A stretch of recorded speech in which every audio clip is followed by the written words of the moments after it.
بسم اللہ الرحمن الرحیم اعوذ باللہ من الشیطان الرجیم وانفقوا فی سبیل اللہ ولا تلقوا بأیدیکم الی التہلکہ واحسنوا ان اللہ یحب المحسنین۔ عزیز طلبہ کرام، سبق نمبر 182۔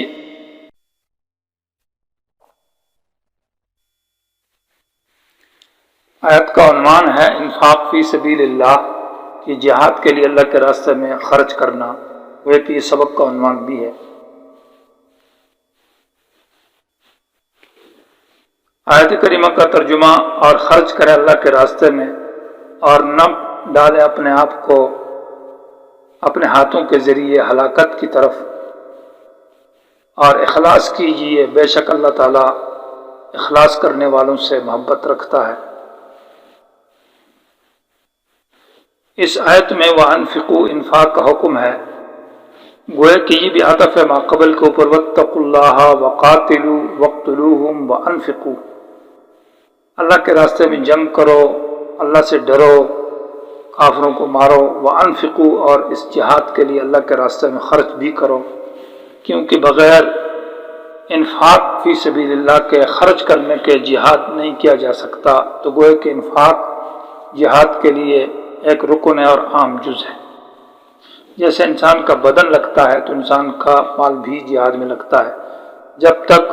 صرف بدن ہی لگائے، مال نہ لگائے تو جہاد نہیں ہوگا۔ یا بعض لوگ جو غریب ہوتے ہیں وہ نفس کے ساتھ تو جہاد کر سکتے ہیں، جہاد بالنفس، اپنا بدن لگائیں، لیکن مال نہیں ہے، غریب ہے، تو دوسروں کو حکم ہے جو مالدار ہے کہ آپ تو اگر جان نہیں دیتے تو مال تو دے دیں، اللہ کے راستے میں مجاہدین کو اور فوج، اسلامی فوج کو خرچ کرے اس کے اوپر۔ تو وَأَنفِقُوا فِي سَبِيلِ اللَّهِ کا ذکر ہے۔ لفظ فی سبیل اللہ جو ہے، گویا کہ یہ ایک وہم کا جواب ہے۔ جب یہ کہا گیا کہ وَاعْلَمُوا، یقین کرو، أَنَّ اللَّهَ مَعَ الْمُتَّقِينَ، کہ بے شک اللہ کی مدد تقوی والوں کے ساتھ ہے، تو سوال پیدا ہوتا ہے کہ اللہ، ہم تقوی اختیار کریں گے، نیک بزرگ بن جائیں گے تو اللہ ہماری مدد کرے گا، لہذا جان مال لگانے کی ضرورت نہیں ہے، اللہ ویسے ہی ہمیں فتح عطا کرے گا۔ تو اس کا جواب دیا کہ ٹھیک ہے، اللہ تعالیٰ کی مدد تو متقین کے ساتھ ہے، لیکن آپ انفاق بھی کریں، اس کا طریقہ ہے، اس کا ادب ہے، اور ادب اور طریقہ یہ ہے کہ اللہ کے راستے میں اپنا مال لگائیں، اپنی جان لگائیں اور تقوی اختیار کریں تو اللہ مدد کرے گا۔ ایسا ہی متوکل ہو کر بیٹھ جانے کی سے کہ آرام سے سو جائیں اور اپنی جان اور مال نہ لگائیں، تو اس سے اللہ کی مدد نہیں ہوتی۔ فی سبیل اللہ سے مراد لتکون کلمۃ اللہ ہی العلیٰ، کہ اللہ کے راستے میں خرچ کرے تاکہ اللہ کا دین بلند ہو جائے۔ اور فی سبیل اللہ وہ مراکز دین ہے کہ دین کے جو بھی مراکز ہیں، چاہے وہ جہادی مراکز ہے یا درس و دعوت کے مراکز ہیں، تدریس کے، قرآن و حدیث کے، ان کے اوپر خرچ کیا جائے، ان لوگوں پر خرچ کیا جائے تاکہ اللہ کا دین بلند رہے اور اللہ کے دین کا غلبہ رہے۔ وَلَا تُلْقُوا بِأَيْدِيكُمْ إِلَى التَّهْلُكَةِ، اور نہ ڈالیں اپنے ہاتھوں کو إِلَى التَّهْلُكَةِ، ہلاکت کی طرف۔ یہاں پر لا تلقوا لا نہیں آیا ہے، تلقوا فعل وہ ضمیر اس کا فاعل ہے، باجار ایدیکم مجرور اور مضاف کم ضمیر مضاف الیہ، یہ جار مجرور متعلق لا تلقوا کے ساتھ ہے، اور با زائدہ نہیں ہے، جیسے کہ شرح تعامل میں لکھا ہے کہ با زائدہ ہے برائے تعدیت کہ اپنے نہ ڈالو ہلاکت کی طرف اپنے ہاتھوں کو، یہ معنی درست نہیں ہے، بلکہ اصل میں لا تلقوا انفسکم، اپنے آپ کو نہ ڈالو، بِأَيْدِيكُمْ، اپنے ہاتھوں کے ذریعے، بات سببیہ ہے اور با اپنے معنی میں ہے کہ اپنے ہاتھوں کے ذریعے اپنے آپ کو ہلاکت کی طرف نہ لے جاؤ، مت پھینکو، کیونکہ ایسا نہیں ہوتا کہ لوگ اپنے ہاتھوں کو ہلاک کرتے ہیں، بلکہ اپنے آپ کو ہلاک کرتے ہیں، ہاتھ اس کے سبب ہوتے ہیں۔ اور محاورہ بھی یہی ہے کہ لوگ کہتے رہے کہ بھائی اپنے ہاتھوں اپنے آپ کو تباہ مت کرو، محاورہ میں بھی ایسا ہے، تو اسی محاورے کے مطابق یہ آیت بھی ہے۔ اس آیت کے تفسیر میں مفسرین نے بہت سارے اقوال ذکر کیے ہیں۔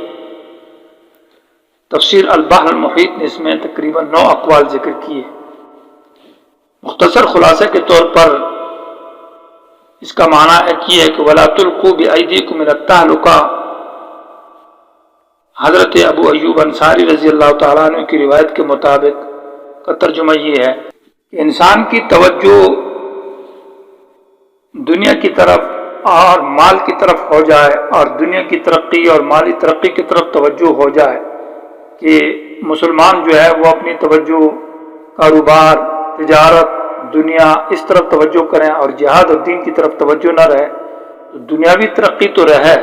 دنیا تو بڑھتی رہے، اور دنیا کی طرف توجہ بڑھ جائے اور جہاد پر خرچ نہ کیے جائے، تو گویا کہ اس کو ہلاکت کہا گیا ہے۔ یہی اس روایت کے اندر ذکر ہے۔ معنی ہے کہ مت ہلاک کرو اپنے آپ کو اپنے ہاتھوں کے ذریعے، مت ڈالو اپنے آپ کو ہلاکت کی طرف اپنے ہاتھوں کے ذریعے۔ معنی یہ ہے کہ دنیا کی ترقی کی طرف چلتے ہو اور دنیا کی طرف پیچھے دوڑ رہے ہو، کوشش کرتے ہو، تو گویا کہ جب انسان دنیا کے پیچھے جائے گا اور جہاد چھوڑے گا تو ذلیل ہو جائے گا اور ہلاک ہو جائے گا اور تباہ ہو جائے گا، اور کافر تم پر غالب آ جائیں گے اور تم مغلوب ہو کر مظلوم اور ذلیل ہو جاؤ۔ دوسرا معنی امام بخاری رحمہ اللہ میں جو حدیث ہے اس کے مطابق ہے تفسیر میں کہ وَلَا تُلْقُوا بِأَيْدِيكُمْ بِعَدَمِ الْإِنفَاقِ فِي سَبِيلِ اللَّهِ، کہ اللہ کے راستے میں خرچ نہیں کرتے تو گویا کہ اپنے آپ کو ہلاکت میں ڈالتے ہیں۔ جہاد میں اور فی سبیل اللہ میں خرچ نہ کرنا، جہاد اور فی سبیل اللہ، اللہ کا راستہ دین کمزور رہے گا، کافر غالب آ جائیں گے تو تم اپنے آپ کو ہلاکت کی طرف لے جاؤ گے۔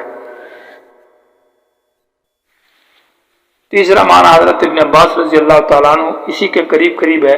کہ فقراء پر خرچ نہ کرنا اور خود جہاد میں نہ جانا اور خود جہاد میں خرچ بھی نہ کرنا۔ جو محتاج اور فقراء ہے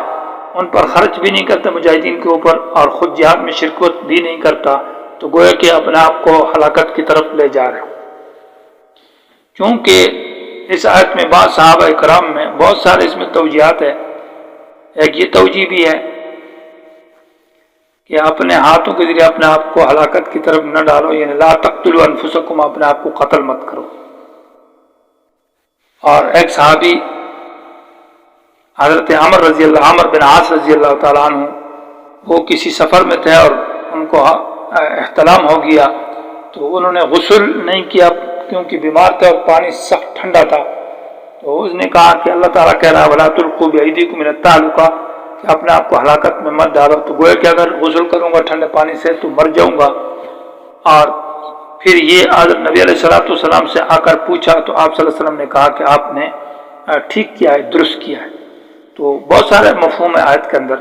اس لیے معنی یہ ہوگا کہ اپنے آپ کو اپنے ہاتھوں کے ذریعے مت ہلاک کرو، مانا دنیا کے پیچھے لگتے اور دین کو چھوڑ دیتے ہو، یا اللہ کے راستے میں جہاد میں خرچ نہیں کرتے، یا یہ ہے کہ اپنے آپ کو غلط، بعض مفسرین نے یہ لکھا ہے کہ ایک شخص بہت گناہگار ہے اور وہ گناہ کرتا رہتا ہے، اور اس نے گناہ اتنے زیادہ ہو گئے کہ وہ مایوس ہو چکا ہے کہ ابھی میری معافی ہوگی اور میری بخشش ہوگی، میں تو ابھی جہنمی ہوں، میرے گناہوں کی کوئی انتہا ہی نہیں ہے، ہر قسم کے گناہ ہے، تو وہ توبہ کو چھوڑ دیتا ہے، توبہ نہیں کرتا، تو گویا کہ ترک توبہ نہ کرنا اور اس مایوسی کی وجہ سے کہ میرے گناہ بہت زیادہ ہے تو مجھے اللہ معاف نہیں کرے گا، تو لہٰذا توبہ ہی نہیں کرتا ہوں، بس اسی طرح سست پڑا رہتا ہے، تو گویا کہ اس نے اپنے آپ کو ہلاکت میں ڈالا اپنے ہاتھوں کے ذریعے۔ تو معنی ہوگا وَلَا تُلْقُوا بِأَيْدِيكُمْ، کہ اپنے ہاتھوں کے ذریعے اپنے آپ کو ہلاکت کی طرف نہ لے جاؤ، یعنی ترک توبہ کی توبہ نہیں کرتے، بلکہ اے مسلمانوں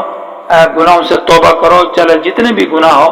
اور رجوع الی اللہ کرو اور اپنے آپ کو ہلاکت کی طرف نہ لے جاؤ۔ وَأَحْسِنُوا، معنی یہ ہے کہ اخلاص کرو، احسان بمعنی اخلاص کرو اللہ کے راستے میں جہاد کے ذریعے، جہاد میں بھی مخلص رہو، خرچ میں بھی رہو، ہر کام میں۔ ان اللہ یحب المحسنین، بے شک اللہ تعالیٰ مخلصین کو پسند کرتے ہیں۔ یا احسنوا معنی اسلام میں اچھا طریقہ اختیار کرو، اور اچھے طریقے سے مراد یہ ہے کہ التوحید و سنت، کہ عقیدہ بھی ٹھیک ہو اور سنت کے مطابق عمل ہو، تو شریعت کے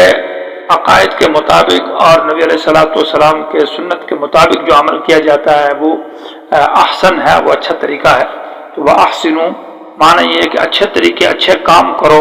اور اچھے کاموں سے مراد یہ ہے کہ شریعت کے مطابق کام کرو۔ ان اللہ یحب المحسنین، اچھے کام کرنے والوں سے اللہ محبت کرتا ہے۔